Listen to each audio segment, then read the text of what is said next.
Oh, Joseph, you are still standing today. So we're gonna give you just a little bit of praise. A little bit of praise just for you. Well, you went and you survived, you know what? You know we gotta give you praise. Sing that name.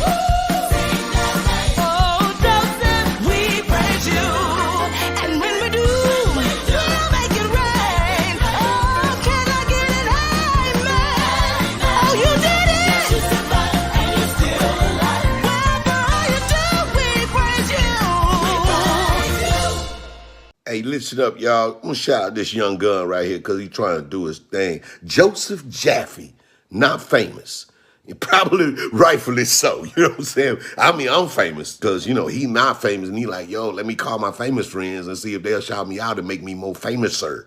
Right? But so, Joseph Jaffe, man, it's cool. You got your late night talk show popping off. That's what's dope. Streaming, been doing your thing, man. Started this in March of the 2020, which is, tough throughout the years, but booking great guests, man. Jamal Mashboard, James Rollins, steady building it, man. Keep it popping off, man. Keep building your brand, man. Believe in yourself. Keep going hard, all right? That's what it's all about. One of these days, this little acronym of yours, not famous, is not going to be true. People going to see you in the mall and be like, I know who you is. Them going to be your cousins saying it all incorrect like that. But you know what I'm saying? You know what you going to do. What you going to do? They family. All right, bro. I'll holler. A spring in your step. There is a twinkle in your eye. I can throw a rhyme down for you real quick. Yes, they call me Thrill. They say that I'm the man. You disagree, how could you? Let me make you understand. Should we bring her on the show? And anybody's like me. And there she is. Fresh as some bread. Put right from the oven. When you feel rejected, you get some my loving. Take on me. She looks wonderful. Mom looks amazing. Somebody to. Okay, more bugger off now. I've got to show it to you. Like that? Joseph Jaffe, ladies and gentlemen. You just made the new intro of the show. Yes. I just took a swig of my coffee in my Ember mug. I am being artificially kept alive by apps, by smart apps. I'm going to show you what I mean in a moment. But first of all, it is a big day. It is a huge day because it's not often that you get a ray in the studio, a ray of sunshine. Ramon Ray himself. This man is, I called him a beacon, a bastion of positivity, of optimism. Hell, this show is about hope, positivity, and optimism.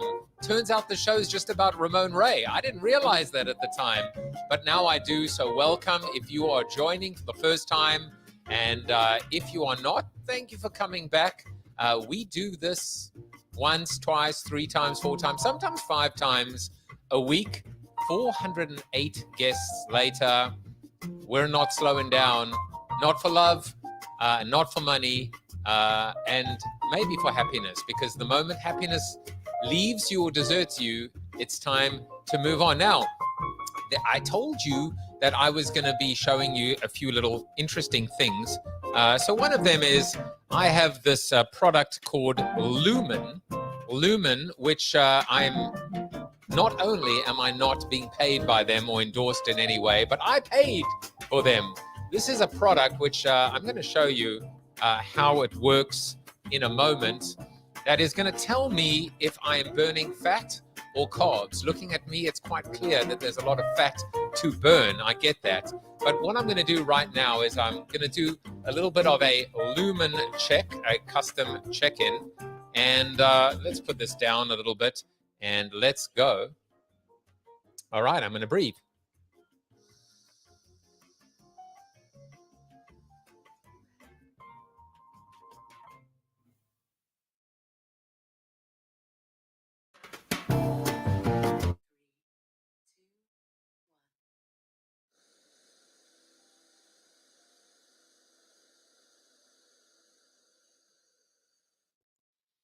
All right, what did we learn from that?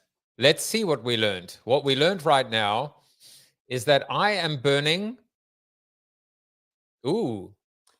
mostly fat. So this is my metabolism, and the whole idea is designed to check your flexibility of your metabolism. If you know you're burning carbs, you can do things, you can act differently. You can choose whether and when you take carbs and in what capacity you take carbs. But obviously, knowing when you're in fat burn, if you can get your body into a state of fat burn, then when you are now burning energy, that energy is coming from your fat storages. I find it to be quite fascinating. And I'm going to go ahead and just save that as well. Another thing that's interesting in my crazy life is today is a day that this is my healthy wage app where I am betting $600 on myself over the next 6 months. So $100 a month to lose 30 pounds. If you look carefully, you will notice that I've lost 14.9 pounds. So I'm ahead of the curve. But I also did a little mini challenge. And the mini challenge, turns out about 87 other people did the challenge as well. There is a pot of $3,480 that 87 people would split probably. I imagine if all of them actually hit their goal, which is a 4% body fat or weight loss in 40 days, that they'd all get their money back perhaps. So we'll find out tomorrow. As you can see, I hit that goal. I'm 0.12% below that goal. So we'll find out if I made money. Look, times have been tough. Rather than say, I tried selling my body. It turns out the demand was minimal. I couldn't even get demand from my wife. Just hold on. What we need is either that or yeah, that one as well. So no demand coming from my wife, no demand coming from the market.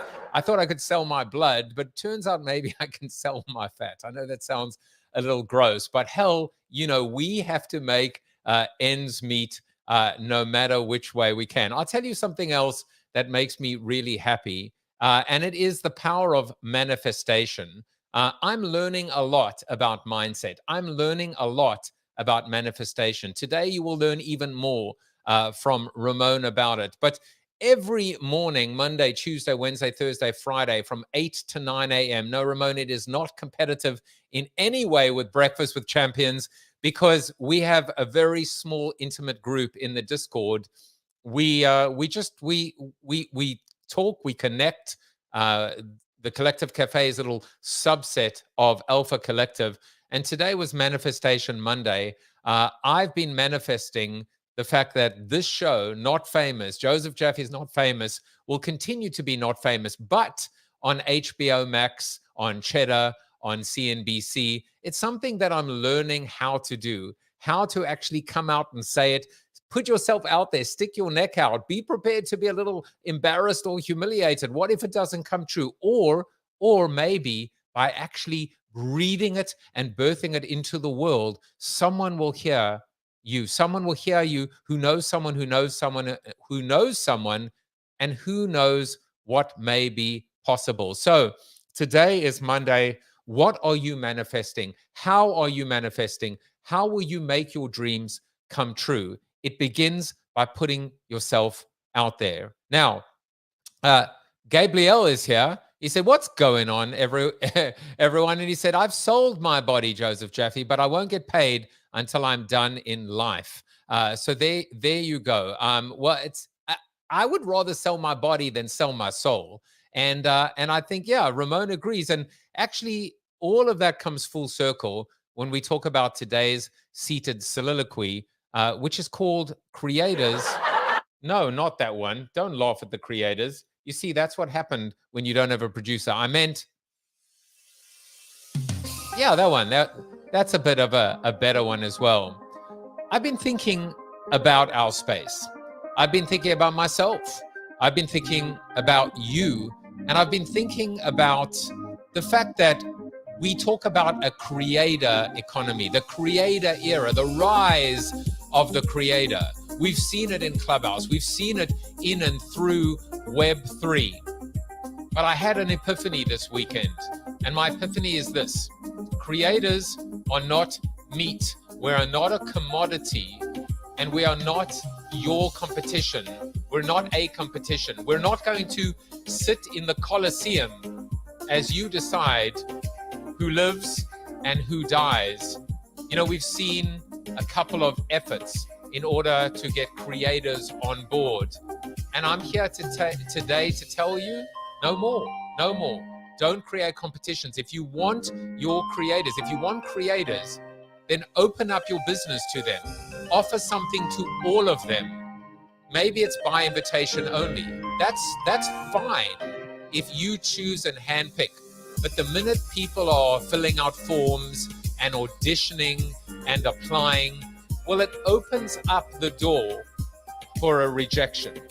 It opens up the door for you to tell them that they're not good enough. And quite frankly, who are you to tell us that we're not good enough? And shame on you if in fact your criteria are Web 2 metrics. Fans, friends, followers, fake followers, engagement, which can be incentivized, can be coerced. By the way, take the show, retweet it, quote retweet it, comment on it, tag 3 friends, like it, see what I mean? So I've decided that from this moment on, I'm not going to apply anymore. I'm not going to be at your beck and call. If you like me, if you love me, if you want to partner with me, then partner with me. Invite me. Maybe you need to audition for me rather than the other way around. Creators are not a competition. Creators are the future of the world, of the economy, of creativity, of collaboration. And quite frankly, we see all the time that beautiful organizations and groups and houses and communities like Breakfast with Champions are doing a pretty good job of making creators feel special. And that's something that our guest, Ramon Ray, knows a lot about. He is a man that is living life filled and fulfilled. He is a man that is showing us how to build, how to grow, how to serve, how to lift people. So let's bring him on. But before we do, who is Ramon Ray? Ramon Ray is unapologetically positive. He's a 5-time serial entrepreneur, sold 3 companies. He's the publisher of Zone of Genius. He's not a real man of genius. Well, he is a real man of genius, to use that little campaign, but he is the Zone of Genius, which is an in-demand motivational. Oh, he is an in-demand motivational speaker. I got so excited about the genius part that I showed that I was a dumbass. Small business expert, 5-time author. Let's bring him onto the show. Ramon, welcome to the show. Hey, Joseph, good to be here. Thanks for having me, man. You have a lot of energy and excitement, so I'm glad you've taken the time to have me with you here today. As I adjust some angles there. There we go. So Gabriel's watching, and he said collaboration over competition. Love it. And he also reminds having a producer helps so much. So Gabe, if you're interested in applying, clearly I need the help. But you know, Ramon, part of what this whole show became is it's like, I say it's like the Wayne's World of business talk shows because, and I don't mean like, I don't mean in the basement, but I mean it's me, it's raw, it's real, it's warts, it's all, it's life. And I think life happens, and I think more and more people want to see us, as human and flawed and vulnerable, and error filled as I guess we really are. I think you're right. It's ironic you said that as we do this recording today and talk about this live. And again, Joseph, thank you for having me with you. Thanks for having me speak to your audience. I really appreciate it very much. But I think that I started my session today on Clubhouse by telling people I'm not feeling so great. Not my health, Joseph, but even as we speak. I woke up this morning going through a few personal issues. And I was just feeling kind of blah, feeling like just not feeling that usual. And I am usually, hey, good morning. But I started by saying, hey, I know I have a segment to do, but I just want to let you know I'm just not feeling. But as I started, I got into it. So I think you're right, Joseph. People like to know that we're all human, even those of us like you do have platforms, but that people want to know these are real people who pee and crap and go through issues and get dinged by cars and have roofs fall in or whatever, just like everybody else in the world. So Thank you, Joseph. This is the show where real people pee and poop. You heard it here. I'm going to timestamp that. That's going into the intro as well. Let's do it. No, what I haven't done is peed or pooped live on set yet. But when we do, I have a contingency plan, Ramon. What is that? A bottle? No. My Ember mug? No. I've got this.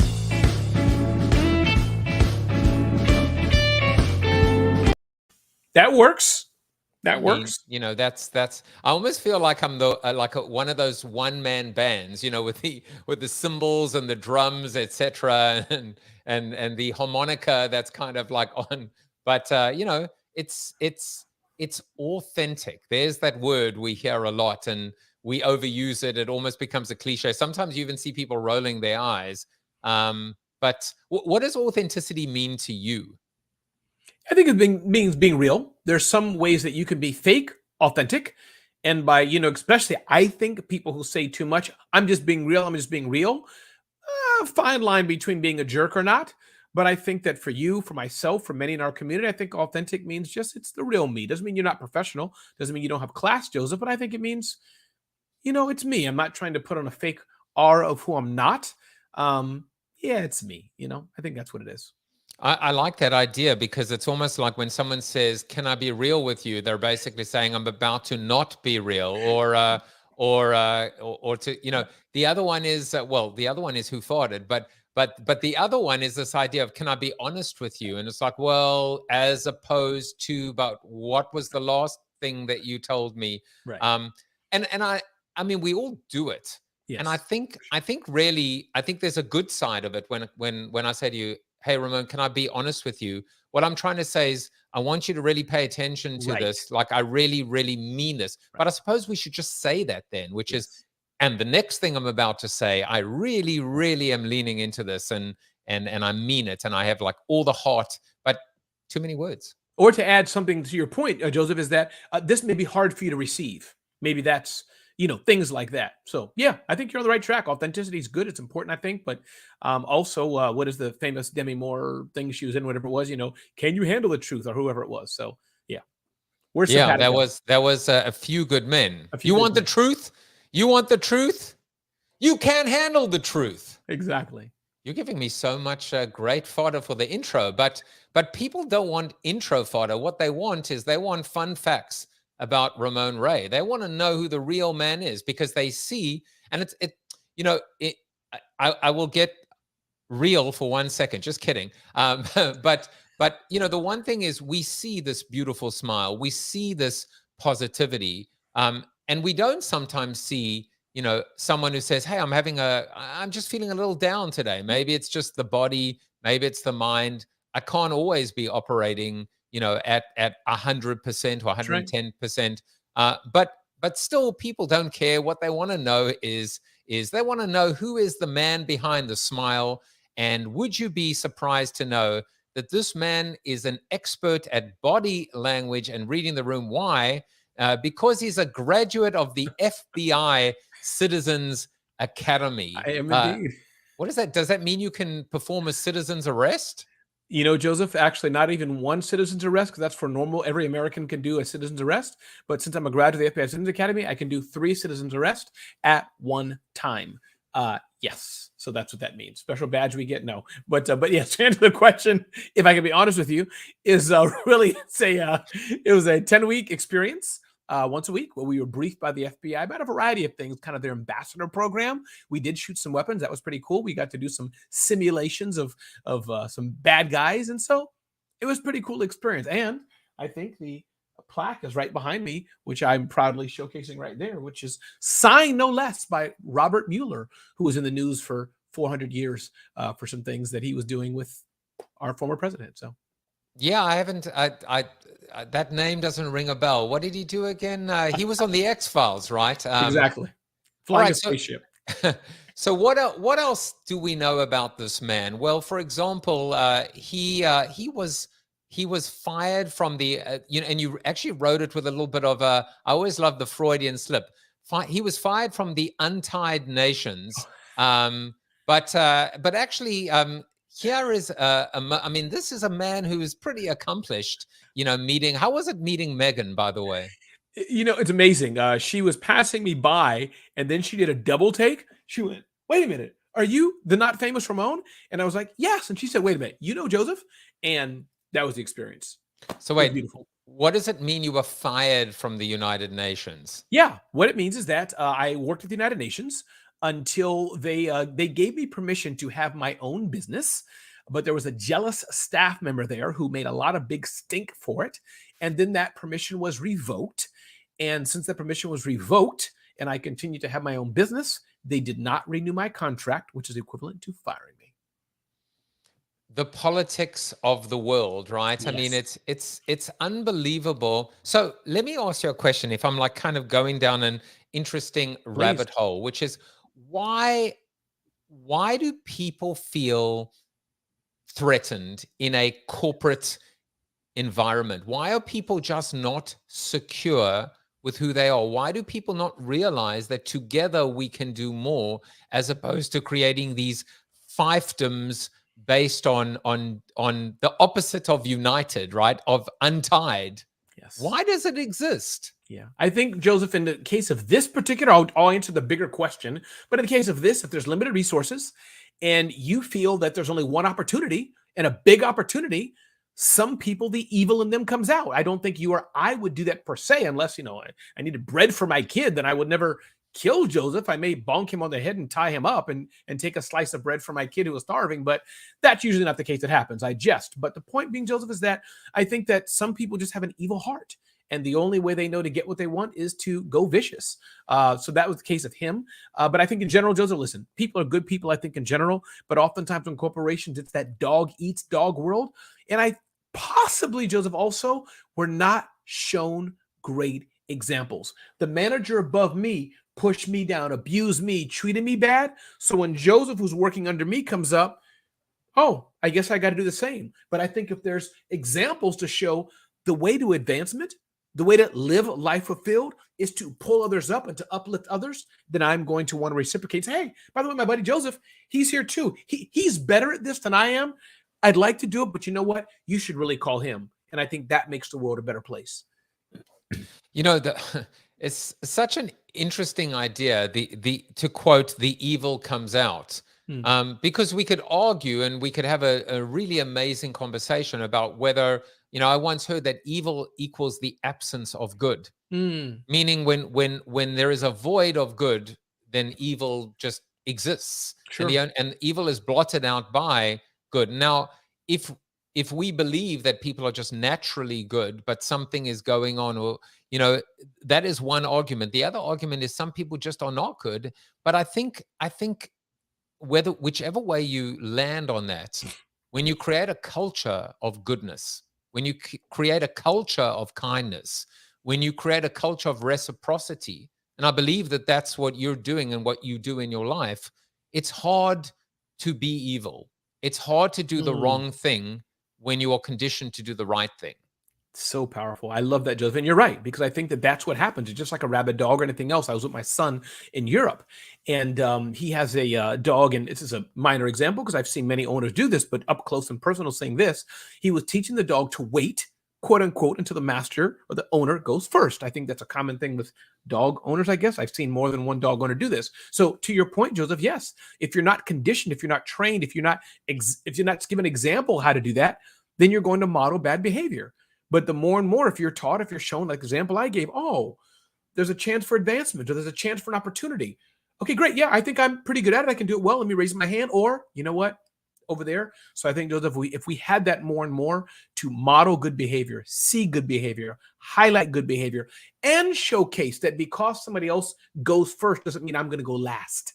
That we both can advance, maybe different times, different ways, but I think that does absolutely make the world a better place. Now, I love that. And I actually have an analogy for it, which I now call, which is part of this philosophy that I'm continuing to think about and develop, which I call community capitalism. In other words, my gain does not have to come at your loss. That is the essence of capitalism. Community capitalism isn't based on a pie, as in get a bigger piece of the pie, maybe expand the pie. It's based on a flame that says together our flames will burn brighter. And I think that's exactly what you're alluding to. Absolutely. 100%, 100%, 100%. Very Now, true. one of the ways that you create light and create that flame is you love to send little quick videos, short voice messages to make someone else happy. So I have not been fortunate enough to receive one of those short voice messages, but I was wondering if this short video message is yours. 2-second video. Okay, so like, how short is the short message is my question. Well, would you like me to play one in real time, Joseph, for you? Yes, let's do it. Okay. So this, since it's not too private, I guess I'm just going to show you my Facebook account. So this is my Facebook thingamajiggy. Hopefully the names aren't too exposed, but I'll just pull one up. Let's see. I got to find one here now because I said I do it, right? So I got to find it live on the Joseph Show, or it's going to be like I'm a fraud. Let's see here. Oh, here he goes. Yes. Okay, here we go. Listen here. Here it is. Gilbert, happy birthday to you. So that was an example of Ramon just sending a message to say happy birthday to somebody who had a birthday. Saw it on Facebook. The notification popped up. And I try to do that a few times a day, a few times a week, just either to say, hey, I'm thinking about you. That's one. Or just to say, happy birthday to you. Happy birthday to you. Happy birthday to Joseph. Happy birthday to you. And did you actually, like, this is crazy, but did you know that today actually is my birthday? I don't believe you. No, it's not true. But still, the point was, what if it was true? What if it was true? That'd be amazing. That'd be amazing. That would have been amazing. Now, you've obviously chosen maybe deliberately, maybe not, but you've chosen the power of audio, not text, not GIF, not, emoji, not video. Why audio? And certainly, I mean, softball of softballs, talk to us about the power of audio. Sure. Video takes too much time, energy, bandwidth, imagery. I could do it. It just takes too much to even hold the phone. It's just too much. Going like this is exhausting. That takes at least, it's just too much. Emojis and text is good. It can be done. And I do those things, Joseph. But to me, it's like receiving a digital holiday card from the 1,000 people who put it in their CRM. Sorry, people, in my opinion. And if you've done this to me, thank you. But it means nothing. Sending everybody a holiday card. Happy Hanukkah, happy this, happy that, happy birthday, Merry Christmas. Come on. I can send that to 10,000 people. But for Joseph or anybody else to hear my voice, hey, Joseph, this is Ramon. Thank you. Hey, Joseph, this is Ramon. Happy birthday. I appreciate you. I hope your family's well. You can't get more personal than that. Besides, of course, the video and an in-person handshake. You can't. Texting? Nope. Emoji? Nope. Fax machine? Nope. Carrier pigeon? Nope. Even a card. Card's nice. But that voice, you just can't beat that. So that's why I like voice. I think I'm going to start that. May I start that inspired by you? I'd be honored. I'd be honored. It's great. And, I mean, if I triangulate a whole bunch of things that I've heard from previous guests, there is the power, it's almost like a dark magic trick, which is just to say, hey, I was thinking about you. And that was a previous guest who said, yes, it's very powerful just to say I was thinking about you, because if it does anything, you may get a response going, really, what was it that you were thinking about? That's right. So there's that. And then I remember another thing that was really interesting to me was this idea of every time I go to LinkedIn and I see everyone that's been viewing my profile, and, if people aren't connected to me, I just go connect. But I see all the people that are connected to me, and the advice was respond to each and every one of them and say, hey, I noticed you were on my profile, score LinkedIn, but how's everything going? It's been a while. And so you take for granted your customer. You take for granted the people that you already connected to. It is retention being relegated relative to acquisition, even in our relationships. Yes. And full disclosure on that, to put a bow on that, I do segment it out, Joseph. So like this gentleman, you may know him, Gilbert, not my client, not my customer. I don't pay him. He doesn't pay me. he's a friend, as it were. He's equivalent to a Joseph, as it were. On my business associate colleague level. So no monies. So just to be clear also on that. So that's the kind of relationship I do with that. And second thing I'll say, I think to that point is that Joseph, I had a point that was so amazing. It would have made your audience billion-dollar deals, and it floated outside of my head and just went away. So I don't even know the point I was just going to make, which was amazing. Or maybe I wanted, which one? I think, you know what? This is the one I wanted. Here goes. Well deserved. Blame me for the $1 million you didn't make because I distracted you. So I will make up for it, Ramon, with this idea of I'm going to build on your brilliance, and I'm going to add this idea of I'm going to call it random acts of kindness. Mm. And so what I'm going to do is I'm almost going to spin a wheel, to your point, all again just built on by you, and I'm going to randomly try and send 1 or 2 or 3 people an audio message. Not someone that I don't have a clue who they are, because I'm connected to 20,000 people on LinkedIn. And to be honest with you, can I be honest with you? I don't know. Our lexicon. Well, this is actually the truth. I don't know 19,999 of them. Same with me. That is honest.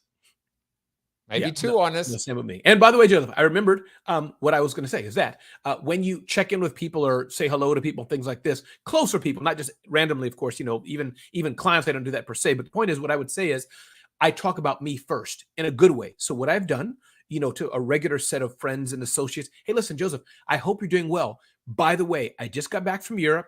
I'm doing great. My daughter's doing this in life. My son's doing this in life. I hope you're well. It was just raining where I'm at here in the New York area. What's going on with you? So that's how I generally do my updates. Takes a bit more time, but just so you get a clear vision of Ramon, to those who want to do this, it's not a tactic, because I don't do this for clients. I'm not selling you something, but I genuinely believe in keeping in touch with people. So when you do that, it gives Joseph now some context, and he's automatically going to be triggered and say, oh, Ramon, thanks. Well, by the way, we just got a dog. I moved, and Jenny is doing great. So I just wanted to put that full bow. That's kind of, generally speaking, either the happy birthday voice message, or sometimes a quick, hey, just wanted to know, I was thinking about you, hope you're well. But often when I do text or other things, often I do a little bit how I'm doing, because it's only fair. And then I can fairly ask you, how are you doing? I don't need a long paragraph. Just give me the speeds and feeds of your family and personal life. And are you still working? Things like that. So I hope that's helpful. Well, I'm doing great. My dog is 5. I just returned from the airport picking up my wife. And it's been raining here in New York as well for some miraculous reason. We both have the same rain. Interesting. It also it also unfortunately seemed to rain on the Yankees parade. So maybe we'll get him next year. That's what we said last year. But anyway, let's move on to happier things. Sure. Ramon, I've got lots of things that I would want to talk to you about, but I tell you, when I was reading through this idea of unapologetically positive, it inspired me to find the quote. I always find a quote for my guests, and I found this one for you. What I'm trying to cultivate is not blind optimism, but radical hope. And this is from Junot Diaz, who's a Dominican-American writer, creative writing professor at MIT, and was fiction editor at the Boston Review.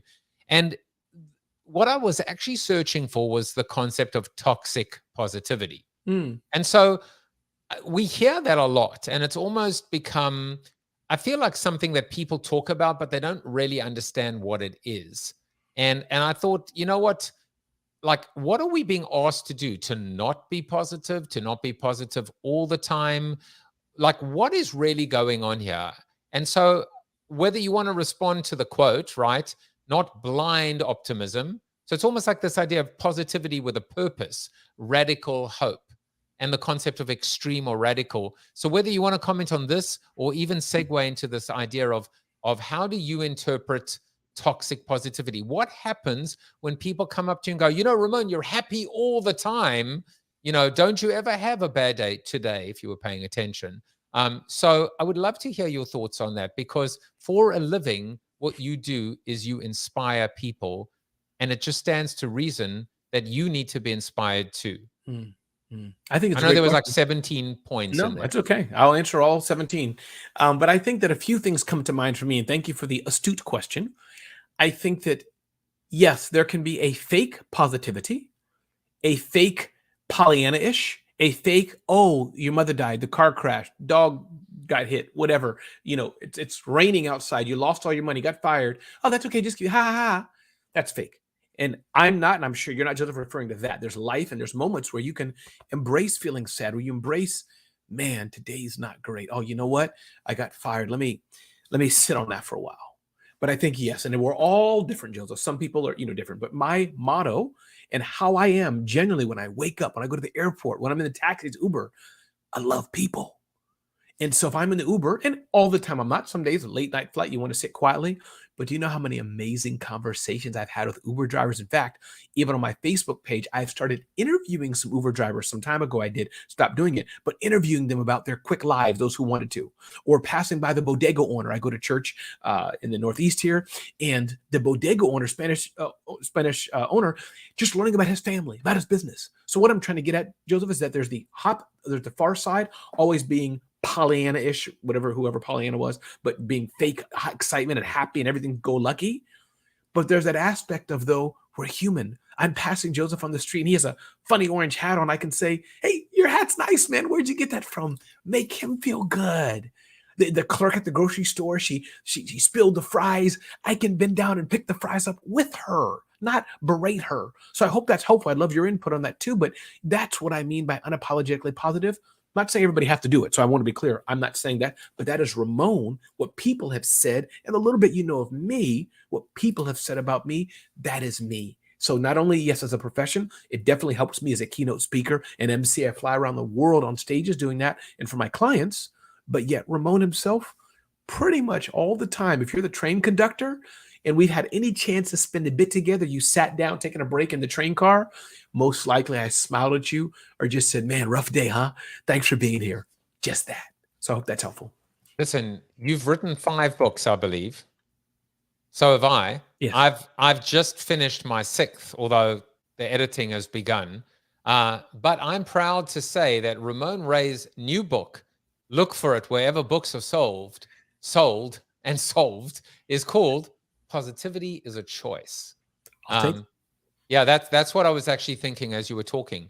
Kindness, yes, empathy, positivity, optimism. It's a choice. You make a conscious choice to make a difference in someone's life, even if you're feeling like crap. That's exactly, Joseph. I love it. And you're exactly. And it is a choice because I think God has given us certain dispositions we are. And that's fair to those listening who are a little more serious or analytical skills that say Joseph is one way and I'm a different way. No problem. But Joseph, you're so right. And I like how you said that. It's a choice. And I've made the choice every day when I wake up. How can I change? How can I be better? How can I make the world a better place? That's why I was talking to my wife about that just a few hours ago. When I die, I want to die knowing that I made an impact in as many people's lives as I can. So that at my funeral, there's some guy who didn't know me. Like, wait a minute. Oh, that's the guy. Oh, man, he gave me $1. And I only asked for 50 cents. That's the life I want to live. I agree with you. And I was thinking, when I talk about my concept of manifestation and the show I'm building, but it's more than a show and it's certainly not about me. That's why it's called Not Famous. But one of the things that I've also had to live and deal with, and you probably noticed this as well, someone who is on stage, especially in video, especially in audio, you have to actually go over the top because it doesn't land. It doesn't land if you don't, hey, how's it going? John Oliver, welcome.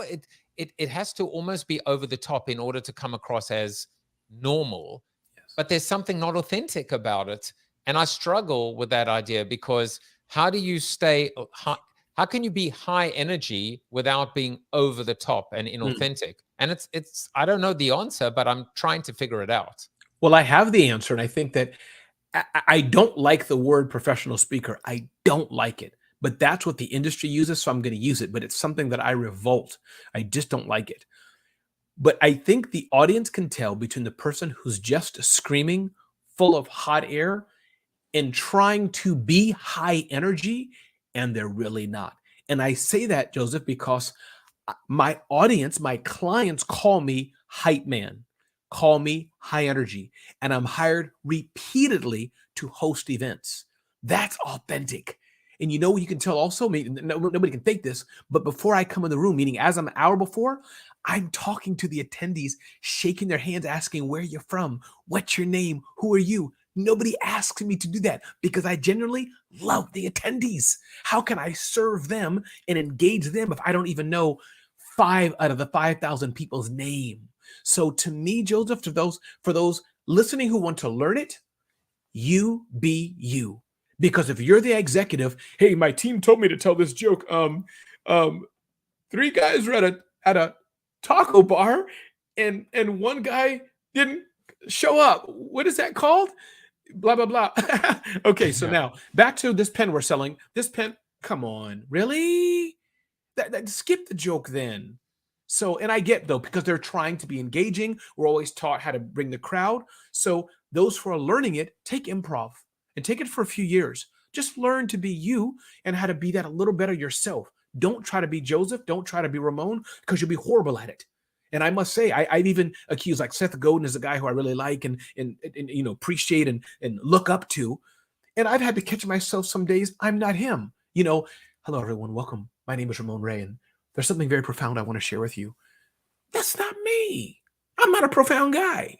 So I hope that's helpful, that it goes the same way. I can't be Simon Sinek. Hello, my name is Ramon. I have a Harvard study. It's not me. And it goes both ways. Yeah, and quite frankly, somebody else is not you. Right. So, and you have a unique style as well. And I think, there is this idea. I used the quote the other day, Dr. Seuss, because you are the best you that you can be. But on the, there are still hacks and tips and Yes.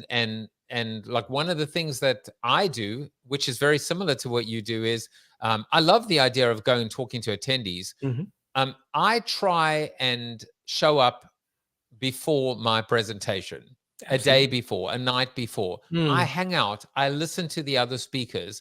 The night before, when I'm talking to someone, I'll stand up, in my keynote and I go, I was talking to Ramon last night at the cocktail party. Yes. Ramon's sitting in the audience and he's like, that's me. Yes. That's me. Yes. And take a selfie and add their videos in your slides if there's time. The big events, you can't always do that because they want the slides, 3 million years ahead of time. But the smaller events, you can include them in your slide, especially the ones where you have your own computer and a little HDMI cable. But anyways. I am a nightmare as a keynote speaker because I'm updating my presentation 5 and 10 and 20 minutes before because exactly that reason. There's a photo of something or there's but you know what it does? What it does is it actually shows that you care. You care enough that it's not just a cut and paste, which is like cut and paste. That's right. Good evening, metal workers of America. Oh, that was yesterday. Huh? Sorry. Tick and flee. Workers of America. So, for sure. Now, Ramon. Yes, sir. It isn't Wednesday today, but when it is Wednesday, we have Whitney Lauritsen, who comes in as our correspondent on Wellness Wednesday, and I feel well. And because I'm with you, and I know you didn't feel as well this morning. So this is Whitney's Wednesday contribution because I'm not going to be here on Wednesday, but it is called, what is it called? It's an interesting one. Embrace emotional agility. Let's find out how. Today's Wellness Wednesday tip is similar to one that I offered the last time because it comes from a video that I watched. This was actually a TEDx talk called The Gift and Power of Emotional Courage with the psychologist Susan David. And in this video, she talks about how to embrace emotional agility, how to show up authentically to tough emotions like grief and pain, to not take such a rigid approach or a response to our emotions or label them as being right, wrong, good, bad, moral, or even legitimate. She points out how things like depression are the leading cause of disease globally, which overtakes cancer and heart disease. And I found that to be such an important thing to note. And it makes sense, right? A lot of us feel emotions like depression, anxiety, stress. And I wonder how much of that comes out of the weight and the pressure that we take on to control our emotions. So she encourages you, instead of trying to actively push aside your emotions, to try to learn from them. She said, when we push aside normal emotions to embrace false positivity, we lose our capacity to develop skills to deal with the world as it is, not as we wish it to be. So I encourage you today to think about, what can you learn from discomfort? She also said that that is the price of admission to a meaningful life. What if we could radically accept all of our emotions, even the messy, difficult ones, so that we can become more resilient, so we can thrive, and we can experience true, authentic happiness? So if you have the opportunity right now to just reflect, what are you feeling? What can you learn from it? And how would you like to respond in a way that feels authentic to you? You know what I love about that is that she actually sent that in for the October 5th show. And it just turns out that I never got round to playing it. And talk about perfect timing. I mean, it could not have been more perfect, talking about positivity, fake authenticity, fake positivity, and something else that you actually talk about, which is being uncomfortable and not going with the flow. So, I mean, everything happens for a reason, doesn't it, Ramon? It does. That means actually you're a very smart guy. So, but no, thank you for that. And I think that being authentic, being uncomfortable, I think these are traits that we can all embrace. And if we just want a life of comfort, sometimes it can be debilitating because life is not easy. So being able to overcome even what's uncomfortable. I love it. Love it. And congratulations and hello to your colleague. So something else that we were going to chat about is this idea of live life filled. Sure. Build a business that serves you. So they're you know, I love playing with words, and I think words matter. So live life filled as opposed to fulfilled, and then this idea of build a business that serves you as opposed to serving others, which of course we want to be. We want to be servant leaders. We want to be servant entrepreneurs. We want to be servant community members. And I think there's an interesting concept here, no doubt intentional, about this idea of self-care, which is if you are not served and filled and fulfilled, how the hell are you going to serve others? Yeah, no, you're right. And I think I love the path, what you just had in your screen, the build a business that serves you. I think, yeah, build a business that serves you. What I think about that, Joseph, is important is that business is a entity to make money. Yeah, we can say in 2023 or 2022, we're all woke now. It's to help the world, make the world a better place. It's not. First and foremost, in my humble opinion, the business, as I understand the word business, is an entity to make money, to take this pen and craft this pen for 2 cents and sell the pen at a profit. So I can pay the operating cost and pay myself a profit to do with what I want. That's business. And indeed now, with the wealth that business creates, with what that business creates, one, the business should serve me, the owners, the partners, so we can live the life we want. And so that's one thing, Joseph, I try and I hope I succeed in telling the small businesses that I work with, the small businesses who come across our platform, zoneofgenius.com, is that remind them, build the business to help you live the life you want, the life that can serve you. And then secondary to that, I think is important, build the business to help make the world a better place. Absolutely, Joseph. I have no shame in saying I want to build a business, as you've already noted, this is my 5th business or so, and I probably have 2 or 3 more in me.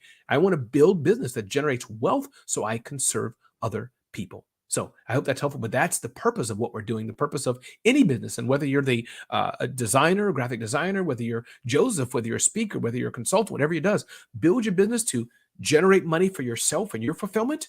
Secondary, build the business so with that you can make the world a better place. And don't forget your team. My team members, I tell them, I love it when they tell me, Ramon, I'm taking off today. That's why we created this. So you can say, goodbye, I'm gone for 3 days. That is beautiful. beautiful. Makes me so excited. What makes me excited is the fact that it is clear that I need to sign up immediately. So let's just do that quickly. Wow. I mean, we got to I'm, just. Joseph, I'm And honored. I And like the way it says just first name, not last name, like yeah, just your first name, so let's that make we it can. easy. Wow. I'm going to have to share this video. Joseph Jaffe is signing up for Zone of Genius live. You've made my day. I mean, the world's a better place. Wow. No, Joseph. well, the world is a better place for me because I get my daily take of Genie dropped into my inbox. Thank you for Now, signing up. so let's spend a moment or two and talk about the actual zone of genius. Sure. Talk about your mission, your Sure. vision, what you're doing through Zone of Genius, Absolutely. and how people can come along for the ride. Yeah. Actually, not get a free ride, but actually join you on your journey. No, for sure. Talking about the two previous businesses, Joseph, as you may know, that I started, smallbiztechnology.com and smarthustle.com, which I sold. Those businesses were focused on the speeds and feeds of business ownership, which are all good and all important. How can you use technology better, use marketing better, be a better leader, all these kind of things. Well, leadership is what we're doing at Zone of Genius. But the point is the speeds and feeds and tactics of building a small business, interviews of how people used TikTok better, Instagram, mobile technology, all these great things, wonderful things. What we're doing with Zone of Genius is going beyond that or parallel to that. Those details, those brass tacks of business are important. But what's also even more important, Joseph, is what we just said, that your mindset, that your health, that your fitness is important, that you've forgiven your father, you've forgiven your mother, that you've forgiven yourself for your failures in life. So we go deep and try to focus on the mindset, the fitness, the health, the mental health, so that you can be the best leader you can, or as some people say, the best version of your business. I didn't make that up. Other people have said this. The best version of yourself, best version of yourself. That's the bottom line we're trying to do. So everyday content, articles, insights to help you be a great leader. And so you can run your business and a great father, a great mother, a great student. Is that helpful, Joseph? The softer side, or woo, some people would say, of life. I mean, I love a bit of woo-woo every day. So the mindset needed to start and grow a business. Yeah. One would think that there is stubbornness, there is resilience, there's determination, there is this will to succeed no matter what. There is the ability to tolerate failure, to that resolute approach. Talk about some of the softer, like let's expand on what they don't tell you. Sure. Let's expand on the emotional components that are going to prepare you for the road that lies ahead, because it is, as we know, it is a twisty, turny, bumpy road, and it's not suited for everyone. Yeah. And I think, Joseph, you've laid out the plan very well. The things you've said, the resilience and grit and all these things, all that is part of it. And that's what many small business owners who are just starting out, those who've been in their second or third or fourth business, yourself, myself, we've been in business for a while now, so we get it. But it's those things that many people just starting out don't realize. For example, I invoice the client. Where's my money? Oh, it's a big company. It'll take them 3 months to get it to you. I invoice my client. Where's the money? They said, screw you. Those kind of things, Joseph, that cause angst. Oh, wait a minute. I realize I'm spending less time with my family. Yeah, because you're in startup mode and WordPress just crashed and there's nobody to fix it but you because you didn't have the money to pay anybody. So yeah, that's the problem. Oh, I thought I was going to get government contracting like this. No, you didn't, because you didn't fill out form 2AZ/3Z6482895 LMNOP. So you're going to have to wait another 8 months. So Joseph, it's those things of building a business, the loneliness. Now, what it was a few years ago is not as it was today. There's so many organizations, Vistage and EO and all kind of networking group shows like yours. But the point is, it still has a bit of a lonely journey to it, because I bet people at your church, people at your synagogue, they probably still don't know what you do and don't understand. Wait a minute. So your husband or your wife, they don't have off on Columbus Day. They're working in their basement office because they have to do a lead generation campaign. I don't know what that is. I don't understand it. So let me pause there, Joseph, to get input from you. But that's the kind of things. There's the speeds and feeds, but there's just the emotional drain of people don't understand me. the money's not coming in. The person I thought would hire, they stole from me. Or the person I thought I hired, they're not working out. So it's that constant frustration. And yeah, Shark Tank is a good metaphor of the glow of it, the high five of it. But you see some of the tears, Joseph, as the show an example. Some people don't like the show, but it's a good example. It takes a lot out of you. You know what? If you would like to be a guest on the show, I need you to fill out form 2Z, 1P, 3G, HIJ, KLM, and a P. In triplicate, and then I can reject you because you don't have the followers, enough followers for me. You know, I do want to respond to what you said. I appreciate you stopping and lobbing it back to me. The two things that I took away from that, and again, you just answered it perfectly. The word is loneliness. It is the number one thing that I felt as an entrepreneur and as a public speaker, and being the boss of me, which is how lonely it is when you are in business for yourself. There's no one to turn to. But I think your point is so right, which is today we have community. We have, we have breakfast with champions. We have the ability to lean on someone and call in, a shoulder to cry on if we need to. The other thing, and I just this weekend I failed at it again, is the ability to be patient and to accept, say, hey, it's the nature of the beast and it's the game. It was the impetus and the inspiration for me to say creators are not a competition. Why? Because I was told that I wasn't good enough as a creator, someone who's, created 408 shows. Why? Because I didn't have the numbers that they were looking for. But something good came out of it. Even though I was weak, Ramon, I was weak.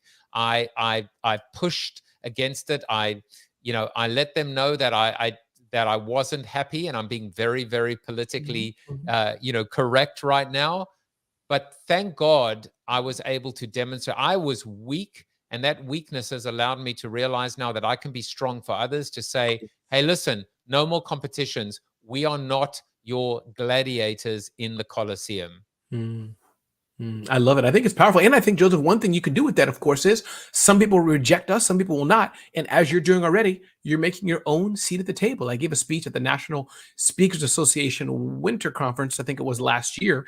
And I started out with this. I took a literal table and just showed them how, similar to you, in 2005, 2004 era, there were some big magazines still around that we know, magazines I read, they had their big events. Can I speak? Me. And they said, no. I don't think it was personal so much as people don't know you. It's a club. If I don't know Jenny, I know Bob, there's a limited number of seats. And so I get it, now as I produce my own events. And what did I do? I took my credit card. I went to the Roosevelt Hotel. I booked my own room and I had an event. Smart Hustle Small Business Conference, or Small Business Summit at the time. It was 300 people, Joseph, in 2006, in my first big in-person event. For me, it was big. So to your point, I'll show you a resource as well, a book. I want to show Alexandra Carter has a great book, Ask for More. Not my book at all. It's her book, came out some time ago. But she says in that book, sometimes a no keeps us from a bad yes. So hope that was helpful. Not only was it helpful, but I'm going to see if I can get Alexandra Carter on the show. Yes. I always like to do that. She's amazing. And yes. And the other beautiful thing about it is the fact that a fast no can often be better than a slow yes. These are the things that we need. We need that. We need both. I love it. I want to make sure that I was looking right at the beginning of the comments. There were a few questions that came in from Gabe, and we'll do not this is the real show where people pee and poop, which it is. This is all true. But two questions in the time we have left, which is not much. Ramon Ray, the world wants to know, is there a point of where being real, authentic should be held back? I'll give my example, whether it should or not, but Gabe, thank you for the question, is that where it comes for my money. Some people have said, Ramon, don't worry about it, just do what you want. But I'm realistic of the time we live in. And if I say something that goes against corporate America, or those who are, the what do you call it, the activists and others in this world, left or right, whatever politics you want to get, that can impact my money. So to take Joseph as an example. Why should I pick on myself? Joseph says, you know what? I think nobody should be using clicky pens. And that's, if you get what I'm saying, Joseph, I want to be very, even now, right? I'm already pulling back as I say this I'm exemplifying what I'm telling you. I don't like clicky pens, but that could get him in trouble with corporate America. People could demonstrate. Well, that's something. I'm not going to say that. So because that impacts my money, my family, my life. So that's something. I think the second thing, which is parallel to that, but a cousin to it, you don't have to be mean. You don't have to be nasty to somebody. There's no need for that. Joseph, again, I'm being silly because I like to play around here, but Joseph may say, Ramon, your blue shirt's stupid on you, terrible. He doesn't tell me that. He may say, Ramon, in my experience, blue shirts don't go well with your background.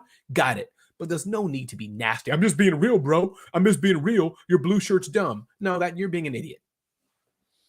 Look, I'm not a fan of clicky pens. I'm just going to say it right now. See? I like screwy pens as well.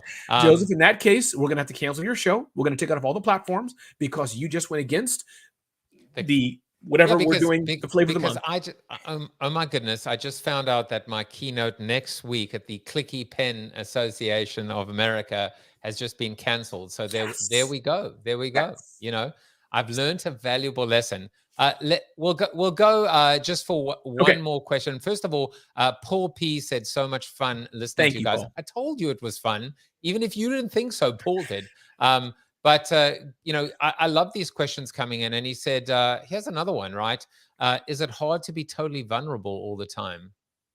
I'm not vulnerable all the time. There's a lot of things that go on, I'm sure, in all of our lives, Gabby, your life, Joseph's life, my life. We're not totally as we were with our cousin Martha or Aunt Betty, whatever, right? But I think sometimes for me, that's my style. Now, many people are not vulnerable all the time, in fairness. I'm not saying I'm unique in that, but not everybody walks around with their face on them. But sometimes for me, Gabby, being the public person I am, not like a Barack or Trump. I'm not going there. But as Joseph is, I am are, we have some platforms and things. We're out there. It's important to my community. And today I'll give you the example. I'll repeat it, Joseph. And I feel myself, I'm not going to quite cry, but I feel myself tearing up a bit. Today I woke up and I was going through some things, Joseph. And as you know, you see me, I see you. I just didn't feel like getting on there. I thought it would be a lie to be on the stage, the online stage. Good morning, everybody. What's up, Jim? Uncle Joseph. Let me see. And that's a real me. I exaggerated that a bit, but that's kind of my style. But I said, no, I can't. I'm not feeling that. So I came on. I literally started, like I just said, guys, I want you to know I'm just not feeling it right now. I'm feeling a bit, but we have a show to do. So I'm going to teach you today about scaling businesses. That's what I talked about today, scaling businesses. And as I got into it, the Ramon energy came back. But I hope that's helpful, Gabby, and thank you. So in that sense only, for me, I just felt it was a lie. Now, having said that, last thing, I know time I showed you, I'll say is that I would never probably do that on a public paid stage. I'm hired by big company X, 10,000 people there in Las Vegas. I'm not going to start out, hi, everybody, before the pyrotechnics start. I'm feeling sucky. I'm not going to do that. Exactly, and that is the professional part of professional speaker. Whether you like it or not, it is what it is, and jobs to be done. You got to step up and you got to show up, even sometimes when you're feeling pretty cruddy inside. And don't think I've ever used the word cruddy before, but now I have. This has been 408, guest number 408, without question, my best guest to date, Ramon Ray, the publisher of Zone, Real Zones of Genius, real men of zones, real men of genius and women of genius and people of genius that are in the zone. I just try to pause it together. Zoneofgenius.com. Find out more at zoneofgenius.com. Find him in the club where that voice is his authentic window to his soul, at Ramon Ray. Breakfast with Champions. You know what? I know that we've got a few seconds left, but tell us about. I mean, you're the CEO now. You're you're the grand poobah. Good things to come. You know what, Joseph? I read the 5A to 1P. I thought you were going back to the LMNOP thing. That's why I put my head down. I was like, wait a minute. 5 a.m. to 1 p.m. I would never do that again. No. Live Monday to Saturday. Yeah, but bottom line, Breakfast with Champions, Joseph, as you know, on Clubhouse, a social audio app, motivation, education, inspiration, founded by Glenn Lundy. And it's just a great place for personal development to uplift yourself. All about positivity, 5 a.m. on Mondays, Tuesday, Wednesday, Thursday, Friday, Saturday. So, Joseph, thank you for that. But on Clubhouse, called Breakfast with Champions. Yeah, I was just thinking, I was thinking you want to be there from 5 a.m. to 8 a.m. and then again from 9 a.m. I'm just kidding, to 1 p.m. But it's been great. Consistency, showing up consistently is what's been happening with the Breakfast of Champions. And it's what's been happening with Ramon Ray. You show up consistently. It is your authentic self. You may not be extremely positive. Sometimes you're unapologetically, but sometimes you have a bad day. It's not often, but I hope you're feeling better for having been on the show. I know I do. Yes, indeed. Joseph, thank you so much. Your show is fun, and you let the guests go where their heart leads them. I appreciate you and appreciate your community. Thanks for having me. And so does Chuck Norris. You are Chuck Norris approved. And I will be back, I think, next week. Or if I find a nice victim at the Masters of Marketing in Florida, I'll maybe do a little pop-up show. Take care, everyone. Bye-bye. Thank you for watching the show about hope, positivity, optimism, and if there's time left over, a little bit of marketing with your host, multiple author, and global keynote speaker, Joseph Jaffe. If you like the show, tell a friend or two. Please subscribe to the show. And if you want to get inside news, previews of upcoming guests, and much more, visit josephjaffe.com/subscribe to sign up for the show's newsletter. And despite the best ministrations of your wife, you still look ugly.